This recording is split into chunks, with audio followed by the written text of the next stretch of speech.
Pod 2Cast. Oferecimento. Tradição Comedoria. Especialistas em carnes e massas. Peça seu almoço pelo delivery. 997535235. Restauro, funilaria e pintura. Serviços automotivos de qualidade. Informações 996385706. Lideri. Internet para sua casa, empresa, feiras e eventos. Siga no Instagram @Lideri Telecom. Lideri. Grandes conexões acontecem aqui. Salve, salve, galera. Sejam todos bem-vindos. Prazer enorme ter você aqui com a gente no nosso Pod 2Cast, começando mais um episódio. A gente sempre enfatiza que você acompanha a gente aí no YouTube. Se você ainda não se inscreveu no nosso canal, se inscreva aí, por favor. É super importante para o engajamento, o crescimento do nosso canal.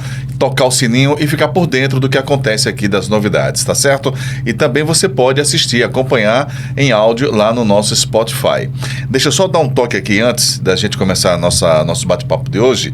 Dia 14 de dezembro, lá na unidade da Uninasal das Graças, no Bloco B, vai acontecer aí o EloFit, a integração da nutrição e educação física com vários profissionais, entre eles o Gustavo Duarte, o nosso Kaique Lins, né, que participa aqui, tem um podcast aqui na nossa plataforma da Play Hits TV, Luciana Machado, o Santiago Paes, Ana Rosa e também o Felipe Pereira. Então, dia 14 de dezembro, imperdível, EloFit, lá na Uninasal das Graças, Bloco B. E é isso, vamos começar o nosso Pod 2Cast. A gente traz hoje a Wilma Soares, que é psicóloga e coordenadora do setor de psicologia da Clínica Reconciliar. Seja bem-vinda, minha Muito querida. Obrigada. Prazer imenso. Dia.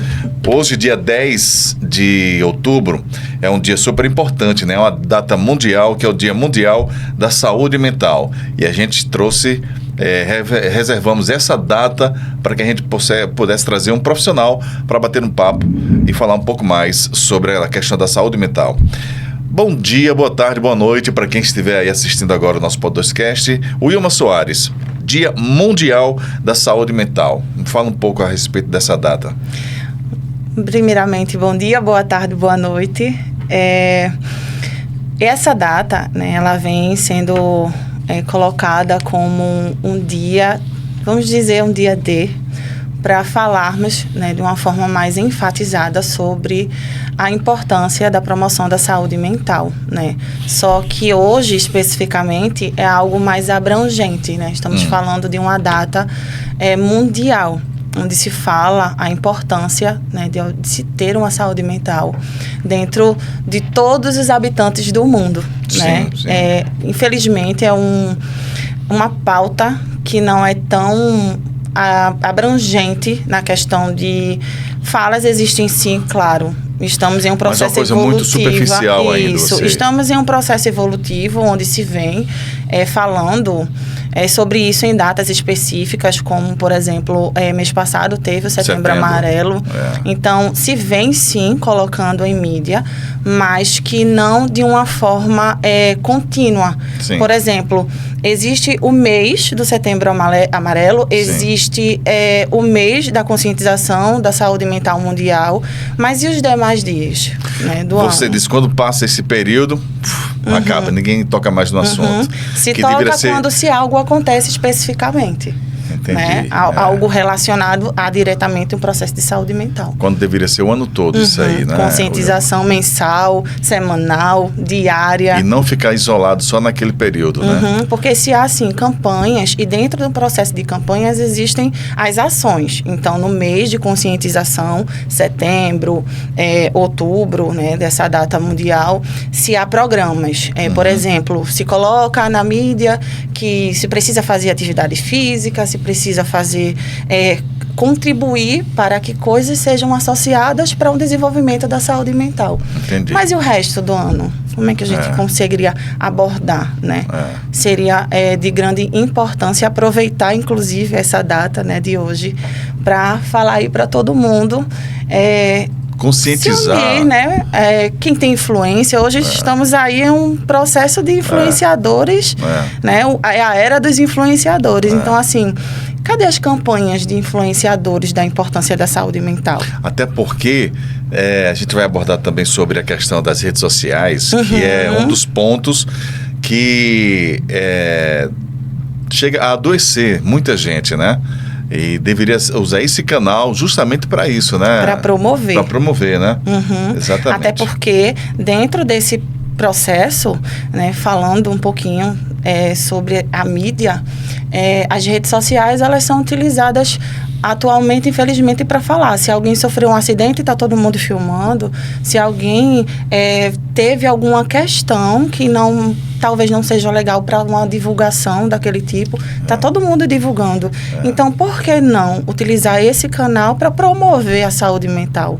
Né? Se há, claro, também muitos influenciadores que mostram praticando atividade física, só que mostra praticando atividade física e a finalidade. Certo. Por que aquilo faz bem? O que aquilo pode contribuir para o processo de saúde mental? Isso. Né? Então, é importante. A gente vai falar sobre as redes sociais, muitos assuntos aqui. Mas eu queria que você falasse aí, você é coordenadora lá do setor de psicologia da Clínica Reconciliar, né? Que é uma referência, né, em Aldeia, né? Fala um pouco mais a respeito. Somos, sim, referências em atendimento. Né? Lá, eu costumo dizer que a todas as famílias que têm a oportunidade de ir lá conhecer a clínica, que trabalhamos de forma humanizada, que é esse todo diferencial. Né? Cada indivíduo ele tem a sua história, cada indivíduo ele tem as suas vivências. E nós lá trabalhamos de forma singular, tanto que temos lá um projeto que chamamos de PTS, Projeto Terapêutico Singular, onde cada um tem o seu projeto de tratamento. Certo. Então, se chega com a demanda de ansiedade, depressão, enfim, toque, os transtornos desenvolvidos, sim, inclusive também o processo da dependência química. Que é né? adicção. Que é a adicção. Isso. Fala um pouco, eu não sabia disso. A adicção que é esse... Isso. Esse pessoal que sofre. Porque, como inclusive falamos aqui, a questão da divulgação. Né? Muita gente, às vezes, consome, faz uso de certos tipos de substâncias e não entende o que é que aquilo pode ocasionar na vida, né? O que é que pode acarretar. Então, assim, ainda é muito pequeno o setor, assim, a parte de informação para o mundo, para o meio social mesmo, sim, de como é que pode acontecer um processo de adoecimento. A adicção é uma doença. Então, uma vez que se adquire, né, que se desenvolve o processo de adicção, você permanece para o resto da sua vida. Então, é algo que não é, né, divulgado, não é falado sobre esses aspectos de que podem influenciar, inclusive, aproveitando até a questão desse dia, né, mundial, promovendo o entendimento que se há possibilidades de trabalhar de uma prova preventiva, né, de um processo preventivo, para que se tente minimizar os aspectos sociais no impacto da vida, né, psicológica do indivíduo. Entendi. Então, lá, quando os nossos pacientes chegam, existe o plano terapêutico singular e uma vasta forma de trabalhar sobre essas questões individuais de transtornos. Então, lá se tem todo o acesso de tratamento para depressão, ansiedade, dependência química, transtorno compulsivo, obsessivo-compulsivo. Então, existem terapêuticas e existe a equipe que faz as terapias. Temos uma equipe multiprofissional, onde nela tem psiquiatras, psicólogos, nutricionistas, temos professores de educação física, yoga, capoeira. Então, assim, mesmo? Tem as partes terapêuticas, que é um processo que subentende-se que a mente da gente, diante de um processo de adoecimento, ela cria uma cultura de vivência. Nós começamos a viver, a nos comportar, a sentir e pensar de determinadas formas diante do nosso contexto social. Pressão, né, do nosso contexto social. Então, quando se há esse processo de internamento lá, é como se tivesse uma oportunidade de reestruturar os comportamentos, de modificar, começando, por exemplo, com rotina, que é algo que é a coisa mais difícil de se ter no nosso processo do dia a dia. Então, acordar naquela hora, comer naquela hora, dormir naquela hora, desenvolver atividades que são prazerosas, que desenvolve, que despertam, né, sentimentos bons, sensações boas. Então, é tudo de uma forma estratégica colocada lá na clínica. Então, o paciente ele tem hora para acordar, ele tem hora para comer, ele tem hora para dormir.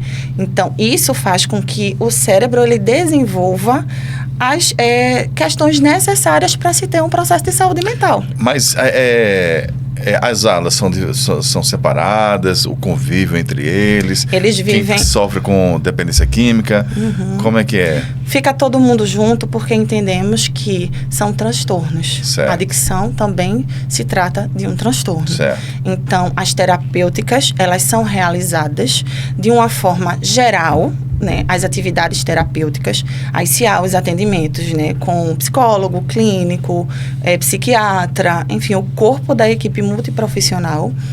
E dentro dessa terapêutica, se há uma parte que só uma parte que a gente separa um pouquinho, que são os tratamentos enfatizados na área da dependência química. Nós temos um terapeuta que ele é um especialista na área de dependência química, então ele trabalha o processo da dependência química e, paralelo a esse momento, se há um grupo para os demais pacientes, que é um estímulo à promoção da saúde mental. Então, nós pegamos, por exemplo, paciente que tem esquizofrenia, que tem transtorno obsessivo-compulsivo. Lá temos também as questões de internamentos de pessoas que fazem uso de excesso de internet. Pornografia. Também. Que é um processo também compulsivo. Mas temos pacientes lá que foram tratar questões de jogos. Desenvolveu um transtorno compulsivo diante do excesso, né, a telas, as redes, que estimulam o tempo todo, e entrou em um processo de adoecimento onde desenvolveu ali uma desregulação. Sim. Onde só fazia sentido jogar. Sim. Então, abandonou vida, abandonou tudo. E lá... As pessoas procuram por si só ou tem que ter ajuda de terceiros? Geralmente, por isso que é importante falar sobre a subjetividade do outro, né? Tem pacientes, sim, que buscam... Eu não aguento mais. Aguento mais, por favor. Mas tem outros que não têm o senso crítico do adoecimento. Não aceita. Não acham que aquilo é natural, né? Acha que aquilo da clínica, não acham natural, né? Acham como punição. Acreditam que estar fazendo o tratamento se trata de um processo punitivo. Entendi. Dentro do adoecimento, porque Entendi. quando se há um adoecimento, se há várias questões emocionais no meio disso tudo. Então, geralmente, o indivíduo, ele gosta e quer ouvir aquilo positivo que reforce aquele comportamento dele. Perfeito. Por isso que, geralmente, se anda, no processo de adicção, por exemplo, se anda todo mundo que utiliza diversas substâncias. Por quê? Geralmente se tem... deixa de ser cafona, tua mãe tá te chamando, menino, fica aqui. Então, assim, não, eu entendo, você tem razão. E aquilo vai estimulando. Ele quer ouvir isso. Isso. Então, quando se tira o indivíduo daquele contexto, onde ele tem as pessoas ao redor que falam, que estimulam aquilo que ele gostaria de ouvir, porque é aquilo que está dando prazer naquele momento. Então, se eu estar com meus amigos que estão fazendo uso de substâncias, que está ali em festas, que está naquele momento, eu vou estar sendo suprida no meu prazer. Porque eu estou suprindo as faltas que eu possa ter tido no meu processo de desenvolvimento de personalidade. Então, quando se é retirado daquele ambiente, né, o indivíduo, ele, quando entra na clínica, acha que ter rotina é punição, né? Regras. Isso, exatamente. A dificuldade de estabelecer regras. Só que, baseada em evidências, psicologia trabalha com isso, nós temos evidências de que se há sucesso. Temos vários pacientes lá que fazem um tratamento, família ajuda, que é outro fator também importante mencionar. Sim. Porque costumamos dizer lá que a família precisa ser um integrante da nossa equipe multiprofissional. Porque uma vez que se há uma construção saudável dentro da clínica, precisa também, ao mesmo tempo, a família se reestruturar para isso. Lá temos esse trabalho também. é um diferencial da clínica. Nós recebemos a família, nós conversamos com a família, nós orientamos a família, porque existe um momento de ressocialização. Eles precisam estar bem para receber aquela pessoa dentro do ambiente familiar. Então, Perfeito. se há esse trabalho multiprofissional, toda a equipe multi recebe as famílias. E isso também é promover saúde mental. Com certeza. Porque além de ter o cuidado com o ente querido, que está ali em tratamento, nós temos também a forma de promover saúde mental com a família. Então, encaminhamos para fazer psicoterapia, se for necessário fazer uma avaliação com o psiquiatra. Então, assim, existe o pré, o durante e o pós, de um processo de tratamento. Wilma, a gente vai falar ainda sobre a questão do TCC, terapia do esquema, mas eu queria saber o seguinte, qual desses distúrbios, desses problemas que vocês recebem lá são mais difíceis de se curar, vamos dizer assim, né? Da pessoa voltar para casa boa. Qual desses é mais complicado para... Se eu for dizer a você que existe o que é mais difícil de curar, eu vou estar seguindo uma linha não muito bacana, porque cura, né, é algo muito grandioso. Quando se cura algo, existe a possibilidade de não se ter mais. Quando falamos de transtorno, nós falamos de algo desenvolvido, de um adoecimento mental, onde as pessoas que são tratadas, elas têm a habilidade de aprender a conviver com aquilo ali. Certo. Toma medicação, faz as terapias e seguem o processo. Eu tenho exemplos de pacientes que desenvolveram esquizofrenia diante do percurso da vida e que trabalham. Tomam suas medicações, trabalham. Eu não coloco essa pessoa no lugar de cura, porque isso também é subjetivo. Existem diversos tipos de esquizofrenia, diversos tipos chamamos de eixos, né, dentro de um processo de DSM, que é quando vai classificar o transtorno. Então, assim, cada indivíduo, ele desenvolve aquele transtorno de forma diferente. Então, se eu disser que é difícil, aqui, eu não coloco no lugar de ser... eu coloco o difícil no lugar de que existe fácil.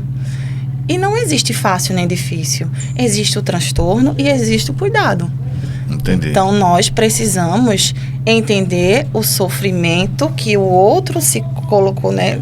Entre aspas, que não é sobre se colocar, mas é o contexto, né, psicobiológico e social que foi colocado.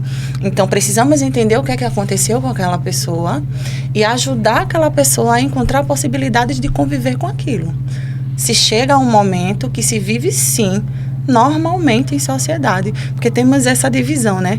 Se eu tenho um transtorno, eu não sou normal. Você não tem, você é normal. Aquela pessoa ali é doida. Que, inclusive, é até um ponto também bem interessante, que a baixa procura por atendimento psicológico e psiquiátrico se dá porque psicólogo e psiquiatra são para loucos. É a questão muita gente tem receio, né? Tem certa discriminação, né? Lá na Reconciliar, inclusive, recebemos frequentemente, né, alguns pacientes que vão de forma voluntária. E são questionamentos de... mas aqui é lugar para louco? Aqui tem louco? Né? Aqui tem doente? E vou levar choque? Isso. Né? Porque existe, dentro dos processos de estudo, que lá, inclusive, a clínica também oferta, o neurofeedback, que também trata, né, são equipamentos que se coloca, que estimula, né, a questão magnética que acontece no nosso cérebro, como também a EMT, que é a estimulação magnética transcraniana. Então, isso lá atrás, antes, né, do avanço da psicologia, né, da reforma psiquiátrica, era tido, né, era dado como choque. Então, isso perpassou e se estendeu dentro da sociedade, onde a evolução foi acontecendo, mas as pessoas não foram evoluindo justamente como o ponto que estávamos falando aqui, pela falta do conhecimento. Entendi. Então, hoje temos um processo de estimulação magnética que não entra, não é evasiva, é um estimulante e ajuda, já foi comprovado cientificamente no processo depressivo, ansioso. Então, isso faz parte do processo de tratamento que a clínica também oferece. Mas precisa-se ter esse momento para que isso seja também, entendeu? O que eu estava querendo dizer sobre a importância de diariamente, sim, semanalmente, porque existem muitos aspectos falando sobre saúde mental. Perfeito. Não é algo só específico. Dia Mundial, promover saúde mental, fazer exercício, ter uma vida saudável, fica tudo legal e tá tudo resolvido. A campanha começa no dia 1º de outubro, vai até o dia 30 de outubro, pronto, morreu. Setembro Amarelo começa no 1º de setembro, vai até o dia 30, 31 e tal, morreu. Aí fica o ano todinho aí, a não ser quando tem uma situação que choque a sociedade, né? Aí que desperta para a necessidade. Exatamente. Entendi. Exatamente. Wilma, você é especialista em TCC, que é terapia cognitivo-comportamental, e uma coisa que me chamou a atenção é com formações complementares em terapia do esquema. Que é isso? Chamamos de terceira onda, né? Que são os estudos científicos mais atuais dentro de um processo evolutivo de estudos dentro da área da psicologia. Então, a terapia do esquema, ela fala justamente sobre esquemas. Quando o indivíduo ele nasce, né, e vai passando pelo processo de crescimento e desenvolvimento da personalidade dele, se passa por fatores estressores, que não necessariamente é um estresse conhecido socialmente. Fulano está estressado, né? Isso não se trata disso. Mas como também agrega. Mas o que eu estou falando sobre a questão do trabalho da terapia do esquema é que, por exemplo, uma criança que está chorando porque quer o colo, né? Tá ali no berço ou já é grandinho, quer o colo, me bota no colo. E aí o termo social isso é manha, né? Deixa aí, deixa chorar, é bom para a saúde chorar. Fortalecer os pulmões. Já ouvi isso. Então, reforça na criança o comportamento de que eu não sei o que eu estou sentindo, eu não sei como expressar o que eu estou sentindo, eu não sei falar o que eu estou sentindo. E a minha única forma de comunicação é choro. Então, é importante entender que, sim, é criança, mas precisamos sentar com a criança, explicar que existem emoções, explicar que ele pode estar triste, que ele pode estar se sentindo angustiado. Porque se fizer um comportamento de enfrentamento, a criança pode desenvolver um entendimento que eu chamo e ninguém vem me buscar. Logo, eu estou sendo abandonado. Claro que não de uma forma consciente, como eu estou falando, mas dentro de um processo de crescimento, isso vai se transformando em questão de abandono. Porque se há convívio social, então tem relacionamentos amorosos, relacionamentos familiares, questões profissionais, onde, se, por exemplo, eu estou em um relacionamento e do nada, que é um termo que é bem utilizado, mas existem fatores que contribuem para o fim do relacionamento, mas aí chegar uma pessoa e faz assim, Wilma, quero mais nada contigo. Se eu tiver desenvolvido um esquema de abandono, se minhas necessidades básicas de quando eu era criança não tiverem sido supridas, eu posso sim entender que eu estou sendo abandonada. Então, um trabalho que de repente o meu chefe chega e faz, não quero mais você aqui, mas não diz porque se eu fiz alguma coisa, se foi algo desenvolvido. Não diz o motivo. Isso. Eu posso entender dentro de mim, do meu adoecimento, que eu não fui competente, que eu não sou capaz, que eu tenho algum defeito de comportamento que possa contribuir. Então, eu tenho a questão da crença do abandono, eu tenho a crença de incapacidade, isso vão juntando e, como um todo, se formam esquemas. Então, na minha fase adulta, eu posso ser a pessoa que acredito que eu não vou ter sucesso na vida, que ninguém vai namorar comigo, que eu não vou conseguir encontrar um trabalho bom, eu não vou conseguir evoluir na minha vida. E isso também é reforçado socialmente por alguns comportamentos do tipo na escola. Tu é burro, deixa ele sozinho. Aí, todo mundo sai e deixa aquela criança sozinha. Isso tudo é um processo que cada indivíduo ele vai absorvendo de forma diferente. Por isso que friso, mais uma vez, a importância da subjetividade do outro. Porque cada um, ele assimila diferente, emocionalmente falando, as mesmas situações. Sim. Então, dentro desse processo da terapia do esquema... Para uns machucam muito, para outros passa de boa. Por isso que tem muito, deixa isso pra lá, menino, te deixou arrumar outro. Só que existem crenças dentro de mim, esquemas desenvolvidos, que contribuem para que eu acredite que não é isso, não é só encontrar o outro. Eu fui abandonada.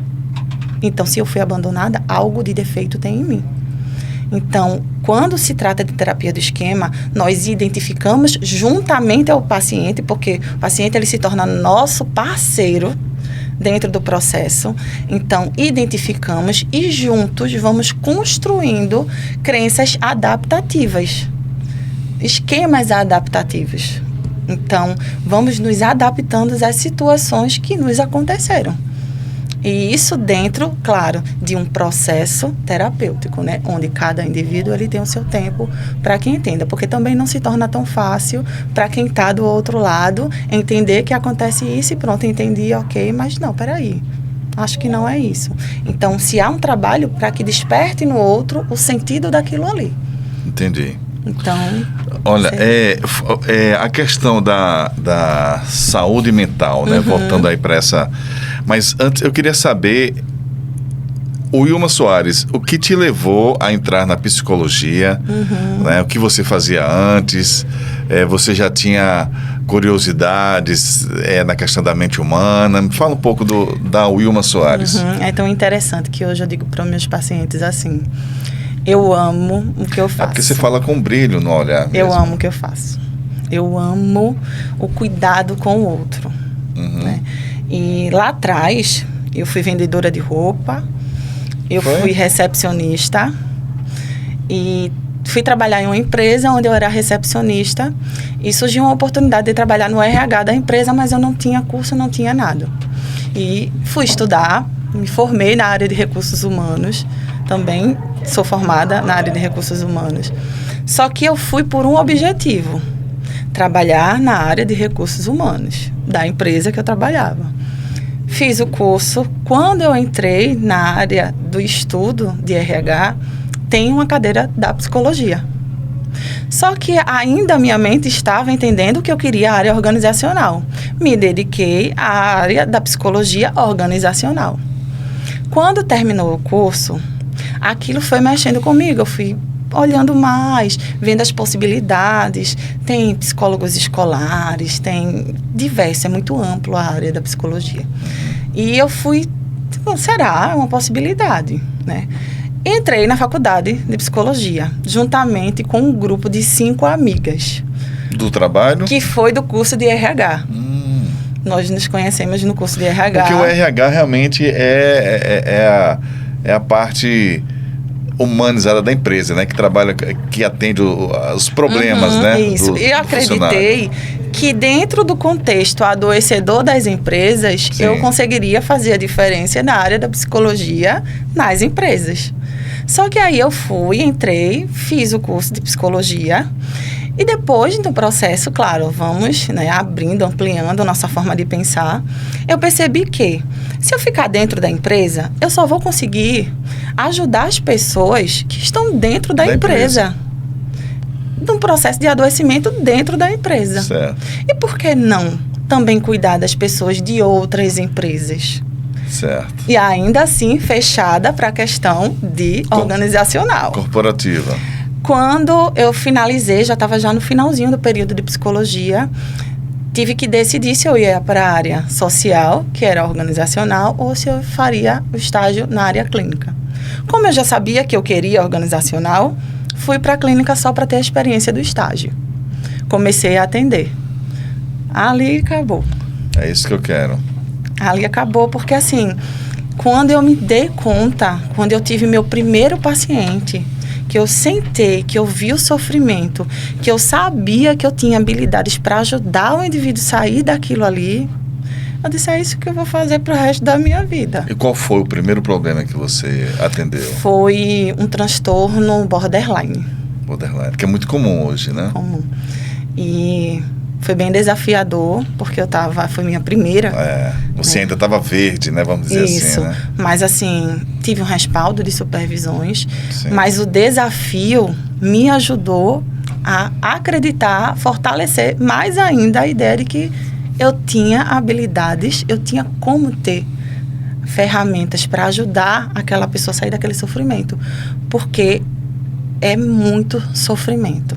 Quando se chega um paciente com ansiedade, com o que quer que seja a demanda emocional, quando você olha para o outro e vê que ele está sofrendo, aquilo ali, eu como ser humano, que foi isso também que a terapia do esquema me ensinou, que eu posso ser humano. Eu não sou um robô, eu não sou algo programado que eu tenho que ficar, ok, fale mais sobre isso. Eu posso ser a pessoa que mexe comigo, que me emociona, que aquilo ali me envolve, claro. Mas eu adquiro as habilidades de entender até onde eu posso chegar com o outro. Então, assim, aquilo ali começou a me fazer sentido cada dia mais. Então, eu disse, sabe de uma coisa, eu vou me debruçar. Entrei na terapia do esquema, comecei a estudar terapia cognitivo comportamental e de lá para cá, teve congresso, eu vou. Tudo que há na área da psicologia, eu me faço presente. Perfeito. Ô Ilma, fala pra gente aí a questão, você que foi do RH, quais os principais pontos de reclamações que tinha? Chefe que assediava mentalmente, assédio moral, sobrecarga, né? Pressão, metas. Então, isso é... Adoece a pessoa. Sim. Você ter uma meta que você precisa diluir em 30 dias, você faz um esforço físico e emocional para atingir aquilo ali, porque estão esperando isso de você, consegue. Aí você vai dormir. Quando você acorda no outro dia, dia 1º.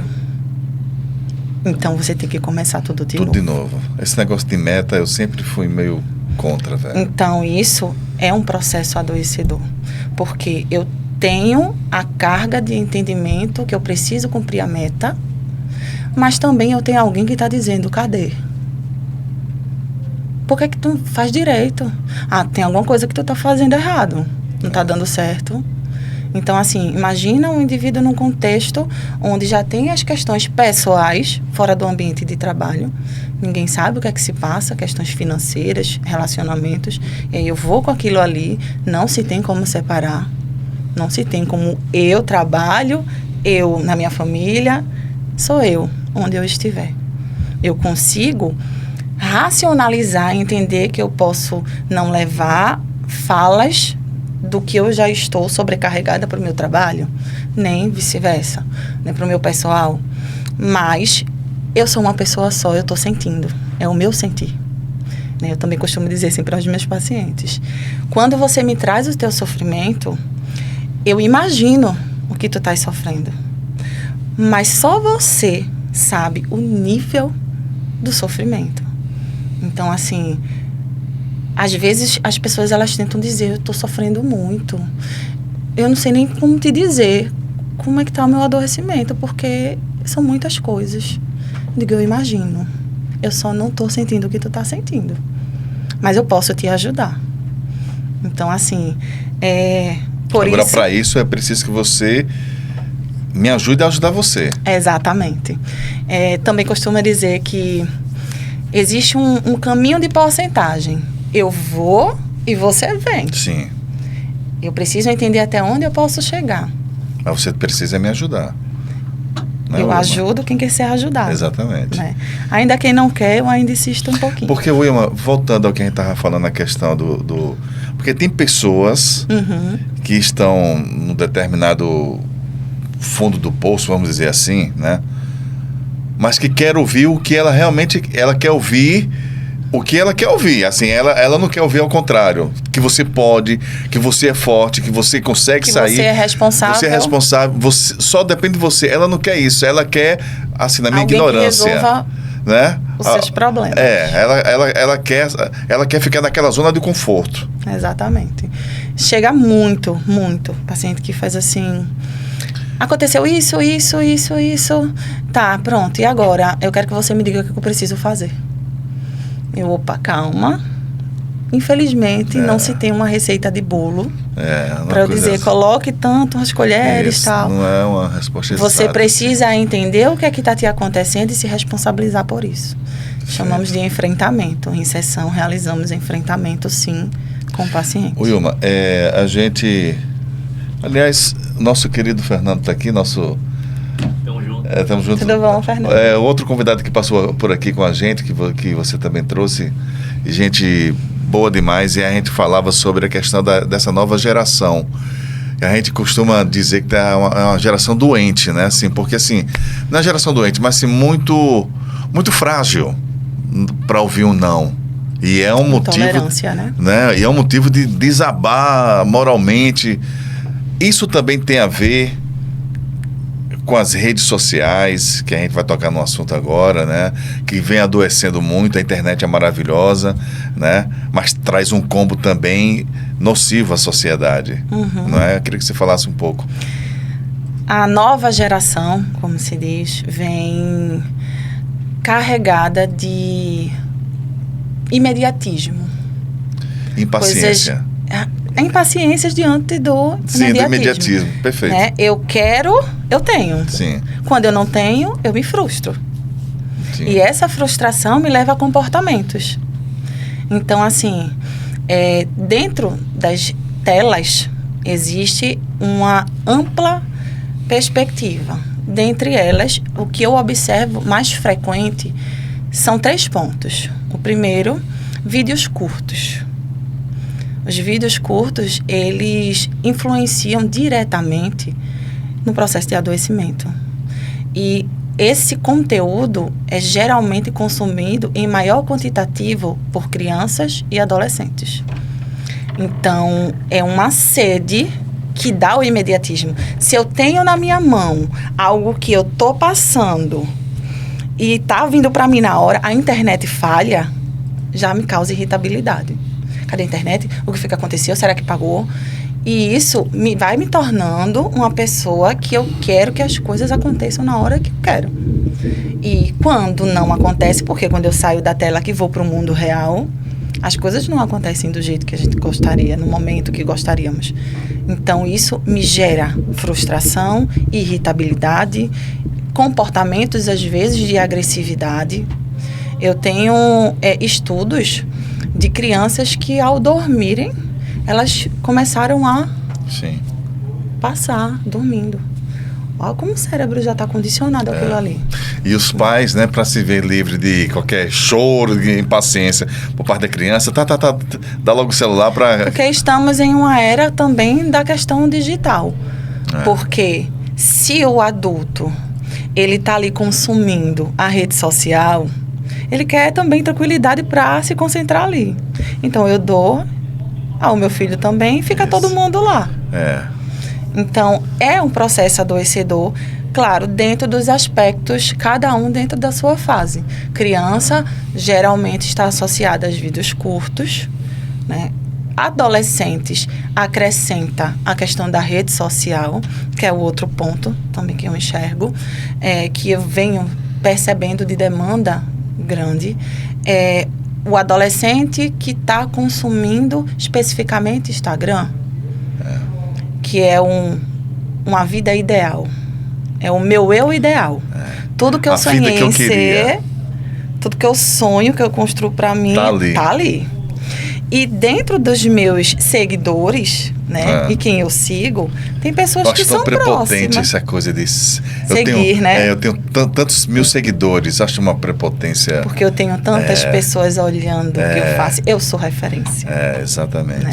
E quando eu não consigo desenvolver alguma atividade que eu entenda que eu possa não atingir aquelas pessoas, isso mexe comigo. A dependência está tão grande do celular. Isso aqui... Já dizia um colega meu de rádio que isso aqui será o genocídio da humanidade, o celular. Porque você para no sinal, você pode observar, o sinal amarelou, aí diminui. Na hora. Você já vê motoristas assim, tira o carro de marcha e já... Quer dizer, não consegue esperar. Estímulos ao mesmo tempo. Não consegue esperar parar no seu destino para responder às pessoas no WhatsApp, que também é outra coisa que adoece barulhinho de mensagem chegando, grupos. Isso irrita quem não gosta, não é quem não gosta, mas isso irrita quem está ao lado. Sim. No meu caso, me irrita muito a pessoa dependente do meu lado. Ou não, às vezes quem está do lado também está no telefone. Não, quem está do meu lado não sabe. A gente vai para um restaurante, hoje, Wilma, 5, 6 pessoas, você vê todo mundo conversando com pessoas no celular, mas entre eles não estão conversando, tá todo mundo assim, ó. Quer dizer, estamos afastados cada vez mais. O celular que veio para... A internet que veio para... Contribuir, né? Contribuir e aproximar pessoas distantes, amigos que você não vê há bom tempo, isso é legal, né? Mas veja que ironia, ao redor, em casa mesmo você vê os filhos afastados dos pais, né, na hora da refeição, porque cada um, hoje é o advento da tecnologia, cada um tem sua TV no seu quarto. Então, assim, afastou muito. Veio para contribuir na questão mas também. Mas tem uns combos também, isso, né, Wilma? Isso. Veio para contribuir em questão de informações. Isso. Né? Hoje temos a facilidade de todas as nossas dúvidas consultarmos. Né? Até que veio esse IA também, que está dentro de um processo bem adoecedor, falando do processo da saúde mental. Porque hoje se tem um quantitativo que é até pauta, que se está falando muito entre nós psicólogos, as pessoas estão procurando a inteligência artificial para fazer uma consulta com psicólogo artificial. Cara, eu até quando eu estava vendo esse mês, no mês de setembro, passou uma matéria na TV, que absurdo, rapaz, as pessoas abrindo mão de um profissional para o IA. O mecânico, né? Isso é uma doença, rapaz. Tá adoecendo a humanidade. Uhum. E chegando, né, inclusive nesses 3 pilares, né, infância, adolescência e adulto, os adultos estão nesse processo de eu tô consumindo tanto aquilo ali, entro no Instagram, olho lá na vida que eu gostaria de ter, aquilo ali já atinge outros contextos, porque quando eu estou passando, vem aquele patrocínio, né? E aí tem ali já algo que... Jogos. Me oferecendo ali dinheiro fácil. Né? Adolescentes e adultos estão ali, ó. Aí entra o joguinho. Tá lá. Aí eu começo a investir. Quando eu começo a investir, já afeta o meu lado financeiro, que já afeta família. Tem aquelas propagandas daqueles influencers ensinando a você a ganhar dinheiro rápido. Você quer ganhar 5 mil reais por dia, né? E mostra uns gráficos que a pessoa que está fragilizada mentalmente termina caindo mesmo, né? E aí é que estupim para uma bomba, né? Que piora a situação. Fala pra gente, Wilma, falando de sono agora. Eu estava falando contigo antes da gente começar aqui o nosso podcast, que eu não consigo ir para o quarto com a TV desligada. Já vou tudo escurinho, tal, liguei o ar, tal, para dormir. Não consigo. Eu tenho que ligar a TV, mesmo que eu não esteja assistindo, mas só ela eu sabia que ela tá ali, o som baixo, programo ela em 1 hora, pronto. Daqui a pouco eu pego no sono. Isso é um problema também? Sim. Uma dependência, claro. Sim. Porém, existe... Mas não tão nocivo quanto o celular. Existe um processo de trabalho terapêutico que nós acrescentamos dentro do tratamento, que é a conscientização da higienização do sono. Né? Isso. Nós precisamos praticar alguns rituais para que nossa mente entenda que já está chegando o momento de dormir. Então, atualmente, se há um grande índice de pessoas que ficam com as telas do celular, apagam todas as luzes, fica com o celular próximo ao rosto, então aquilo estimula. Entendemos no nosso processo de crescimento que o claro é dia, o escuro é noite. Então, se eu apago tudo para dormir e eu fico com o celular na mão, a minha mente ela não entende que é dia, não tem essa informação de uma forma consciente. Tá na penumbra. Né? Não tem, tipo, tá à noite, tá dia. Nós entendemos conscientemente que está no dia ou que está à noite. Mas você tá fazendo uso ali, aquilo ali tá gerando em você estímulos. Então, se você está muito tempo na tela, tudo escuro, vai gerando mais dopamina e aquilo ali vai evoluindo. Você pode até conseguir dormir posteriormente, mas talvez não seja um sono adequado para que sua mente descanse, seu cérebro descanse, para que você posteriormente tenha um dia produtivo. Então, às vezes, a gente acorda e faz assim, sei não, eu dormi a noite toda, mas eu tô tão cansado. Isso. Porque a mente, ela não teve o período de descanso correto. Até lá na clínica, né, Reconciliar, tem um momento que se chama sonoterapia. Eles almoçam, dão um tempinho para descansar o almoço e tem a sonoterapia. Então, isso é um hábito que, quando eles saem, eles entendem que precisa um momento do descanso. Um cochilozinho depois do almoço. É bom. Muito.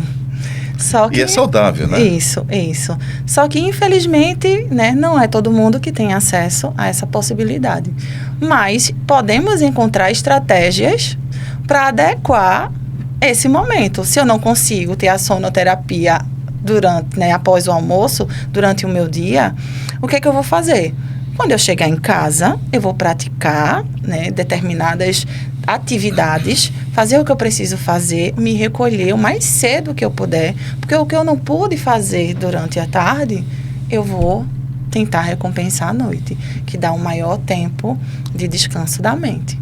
Então, dentro desse processo de higienização do sono tentar evitar a tela, e aí dentro desse processo vem também uma quebra, para não haver a quebra.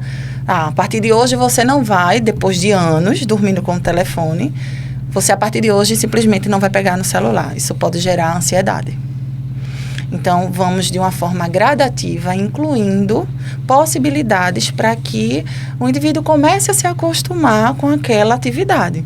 Então, por exemplo, se eu estava no celular, eu vou para televisão de uma forma mais distante, não coloco tanto brilho. E o conteúdo também, conteúdo, né? Vou me deitar e vou assistir um filme de luta, onde tem tiroteio o tempo todo. Tropa de Elite, vou assistir Tropa de Elite. Para relaxar. Para relaxar. Fica super agitada, né? Um filme de terror, onde, dependendo da cena, o coração começa a palpitar e tá acelerado, tá trabalhando. Então, assim, eu preciso entender que eu preciso consumir os conteúdos que me façam relaxar. E aí eu sempre também coloca um sonzinho de mar, algo que dê uma relaxada, e agregando isso, executar alguns tipos de atividades, como, por exemplo, a respiração diafragmática. Eu sempre oriento que sentou na sua cama, pega 5, 10 minutos, faz um exercício de respiração, né? Inspira, segura o ar um pouquinho, depois solta lentamente. Isso também vai desacelerando. Claro, estamos falando de habilidades. E tudo que é habilidade precisa ser contínuo. Nós, para aprendermos a escrever, precisamos lá atrás ter as habilidades de estar o tempo todo escrevendo, para que hoje possamos assinar sem nem perceber. Isso. Então, é um treino. Somos pessoas que podemos condicionar os nossos comportamentos. Então, isso também faz parte de um processo de promoção à saúde mental. Porque uma vez que eu durmo, que eu descanso, que eu não estimulo tanto a minha mente, nesse processo eu tenho uma noite legal de sono, eu me acordo mais disposta. Quando eu me acordo mais disposta, eu consigo desenvolver minhas atividades melhor. E com isso eu posso, no final do dia, não chegar tão cansada. Porque quando eu me acordo cansada, eu já vou desenvolver minhas atividades. E tem as cansadas. pessoas que, quando dão um cochilo à tarde, já atrapalham o sono da noite, né? Dentro de um processo de habilidades iniciais, sim. Mas, ao longo do tempo, a tua mente ela vai entender que ela vai dormir naquele momento, vai ter uma força maior para desenvolver as atividades. Ao resto do dia. E o gasto de energia psicológica e físico vai fazer com que à noite, quando você fizer as habilidades mencionadas, uma respiração, uma diminuição dos estímulos, vai entender que também é a hora de dormir. Por isso que, para muitas pessoas, o exercício, fazer academia à noite é horrível, né? Indicado logo no início do dia. porque a noite estimula, né? Tudo que eu tô ali praticando, eu vou A produzindo. adrenalina tá... Eu vou produzindo. Então, aí quando chega em casa, tomo um banho, deita. O que é que o corpo tá fazendo? Quero mais. Isso. Quero mais. Então, durante o dia, você quando acorda, depois, no momento de estar dormindo, de uma forma correta, se está treinando, né, você está fazendo aí uma divisão não muito legal para você. Então, se você dorme no momento que tem que dormir, dorme bem, se sente bem, acorda disposto, vai fazer a atividade. Perfeito. Por isso que quando chega a noite, eu tenho um processo de sono, novamente, mesmo que eu dê a quebra durante a tarde do sono, que também existe um tempo. Agora, de deixa eu te estudos. falar, eu produzo melhor à noite. À noite... Você condicionou a produzir. Minha mente trabalha melhor. Eu tenho mais criatividade a partir das 22 horas. 20 não, a partir das 22 horas, meia-noite, eu tenho uns insights muito legal. Eu já trabalho com publicidade, então muitos motes bacanas eu criava mais à noite, na madrugada, entendeu? E os estímulos ao teu redor? Você observa que essa tua produção à noite, ela se dá em um lugar que você se sente mais tranquilo? No cantinho do meu quarto, ouvindo uma música, né? Regada a música. E se você pegar todos esses estímulos que tua mente entende que é o momento de produzir e colocar durante o dia? Sim. Será que não... É porque a gente se condiciona a isso também, né? Mas eu lembro que na minha adolescência eu sempre dormi tarde. Minha mãe dizia, vai dormir.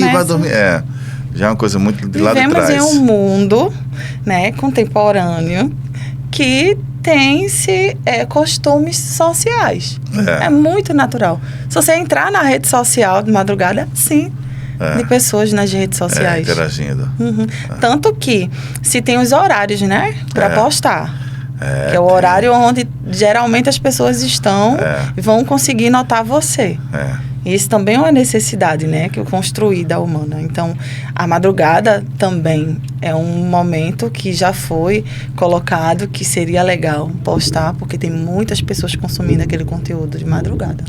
Wilma, a gente está, infelizmente, chegando na reta final aqui do nosso bate-papo. Já falamos sobre higienização do sono, crise de ansiedade.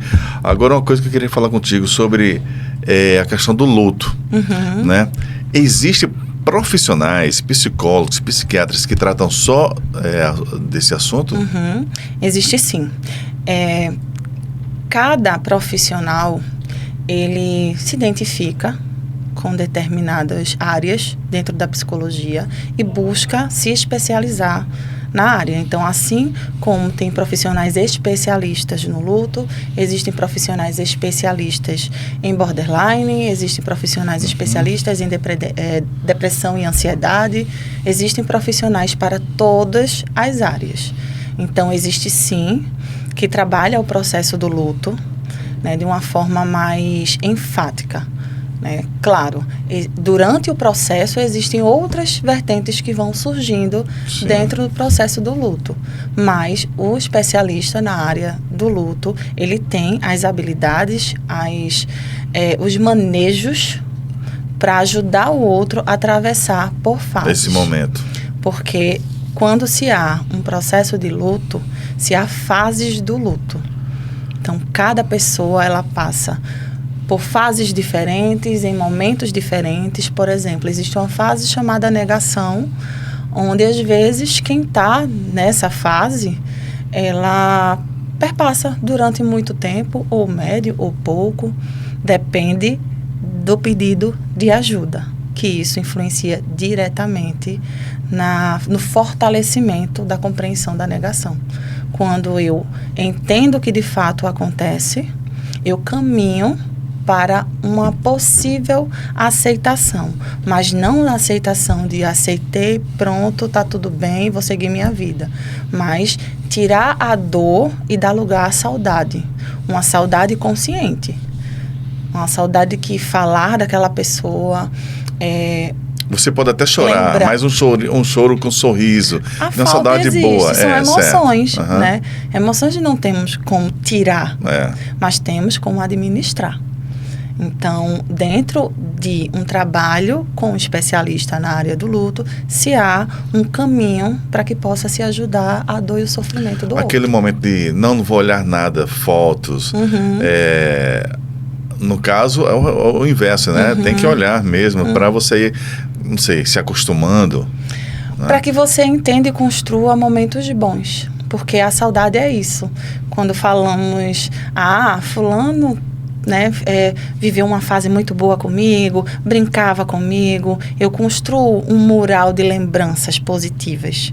Né? Porque geralmente quando se está na negação, se fala coisas que não são construtivas, são negativas. Então, dentro de um processo de trabalho do luto, se há várias possibilidades, dentre elas, olhar fotos, escrever cartas de despedidas. Então, assim, se há um leque de possibilidades para que possa se reduzir ao máximo a dor que o outro está sentindo. Entendi. Wilma,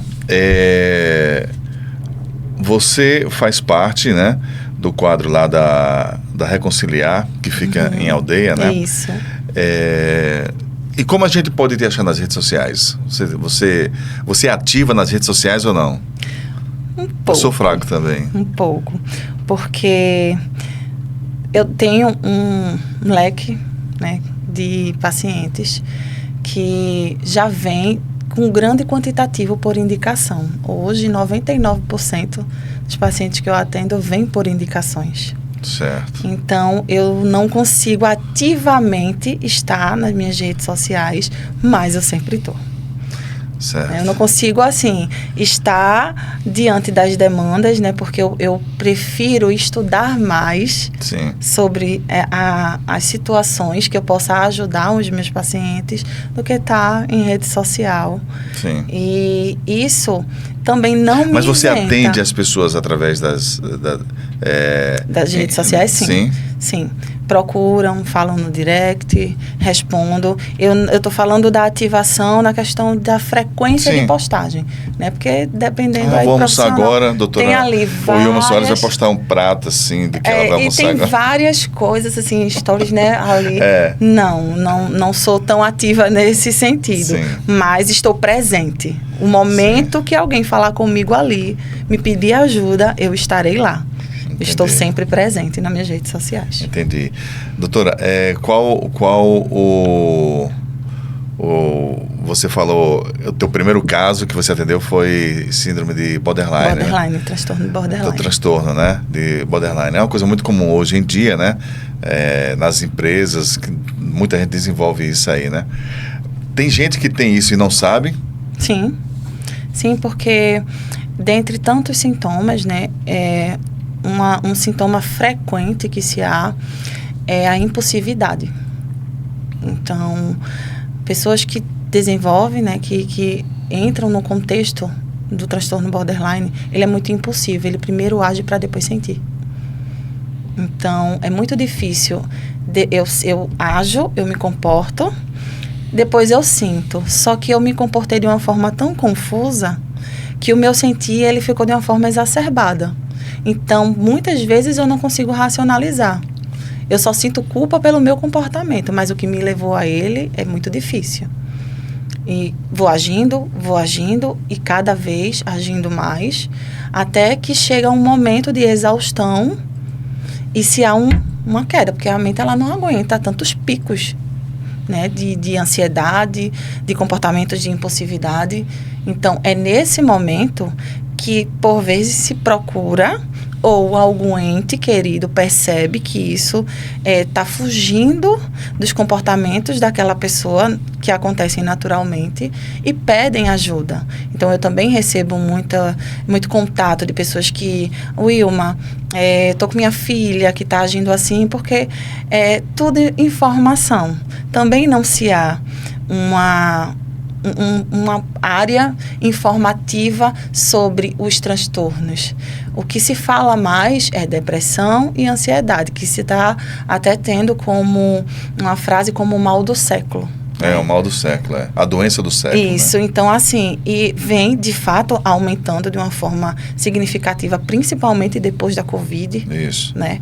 Mas também se há outros transtornos que inclusive estão associados com a ansiedade e a depressão. É depressão. Então é muito difícil que alguém saiba. Geralmente ou eu estou ansioso ou eu estou depressivo. Quando se permite entrar em um processo terapêutico, sim, conseguimos chegar a muitas hipóteses diagnósticas de entendimento, que se pode tratar de algo mais elevado. Talvez ter desenvolvido um transtorno diante do excesso do sofrimento, né? Doutora, a depressão não tem cura. Não tem cura, mas tem como se conviver com ela, métodos, e viver bem. Sim. Enfrentar os gatilhos. Isso, eu sempre falo que o psicólogo, ele anda com o psiquiatra. Sim. Né? É um trabalho em conjunto. Quando se está em um sofrimento psíquico muito elevado, a terapia, ela entra, mas talvez ela não consiga diminuir de uma forma significativa de imediato. Se há, sim, um trabalho que se consegue, mas é algo mais demorado, talvez, dependendo da subjetividade do indivíduo.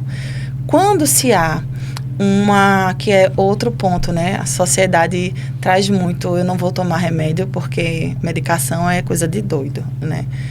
Se há uma parte que faz avaliação com o psiquiatra, se há uma investigação, se há uma necessidade de tomar medicação, para que possamos conseguir reduzir a emoção exacerbada e entrar com a consciência, terapeuticamente falando. Então, esse conjunto ajuda ao indivíduo que tem a depressão a conviver, a perceber quando está entrando em um ciclo depressivo.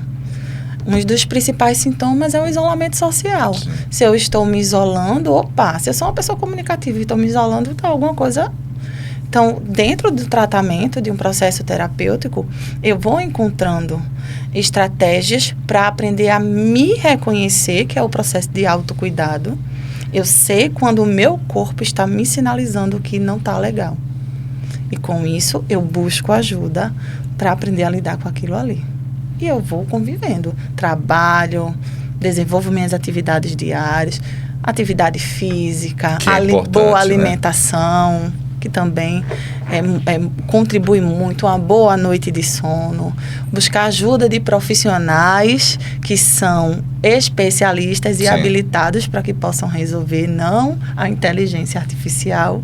Perfeito. Né? Que a inteligência artificial, inclusive, fala o que o outro quer ouvir, né? Exato. Vamos trilhando aí para... Assim caminha a humanidade, né? Está caminhando, às vezes, para uns rumos que a gente fica meio que preocupado, mas é isso.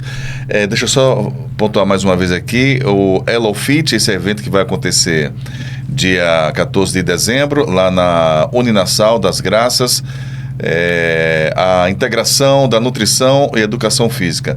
Vai ser um evento muito bacana, com muitos profissionais, o Felipe Pereira, a Ana Rosa, Santiago Paes, Luciana Machado, Gustavo Duarte e o nosso querido Kaique Lins também vai fazer parte deste evento.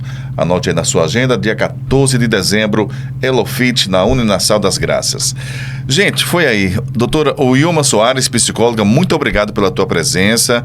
Primeira de muitas, tenho certeza que a gente tem muitos assuntos para abordar. Falar de psicologia é muito amplo. É muito amplo, né? Leve o nosso abraço a todos da Clínica Reconciliar, que é uma referência, né? Lá em Aldeia. Você está todos os dias lá, doutora? Lá temos escala de plantão. Né? Então, temos eu e outro profissional também, o Ricardo. Ele fica... Todos os temas vocês estão lá aptos a receber, né? Eu vou alguns dias da semana e ele vai outros dias para que todos os pacientes eles tenham a oportunidade de ter os profissionais diariamente, para que no momento que eles entenderem também, além dos atendimentos que já tem, eles terem esse respaldo de ter alguém para ajudar a enfrentar o que está sentindo ali. Perfeito. Wilma Soares, psicóloga e coordenadora do setor de psicologia da Clínica Reconciliar. Gente, muito obrigado pela tua presença aqui no nosso Pod 2Cast, e as portas estão abertas sempre para que a gente possa conversar mais vezes, tá bom? Obrigada pela oportunidade. Momento muito rico para a nossa sociedade. Muito bom. Né? E que se possa ter a abertura de mais vezes isso acontecer, para que vocês possam ser portas de informação para todas as classes sociais que precisam saber o que de fato, a importância da saúde mental, o quanto é importante. Se nós não tivermos saúde mental, não se tem mais nada. Exatamente. É isso aí, palavras de quem sabe. Doutora Wilma Soares, a sua rede social está aqui no cantinho do vídeo. Gente, foi mais um episódio do nosso Pod 2Cast. Muito obrigado, vocês que estiveram com a gente aí. Lembrando sempre, né, para se inscrever, tocar no sininho, e você acompanha aqui através da plataforma da Play Hits TV no YouTube e também lá no Spotify. Um beijo no coração de todos vocês e até a próxima. Tchau, tchau.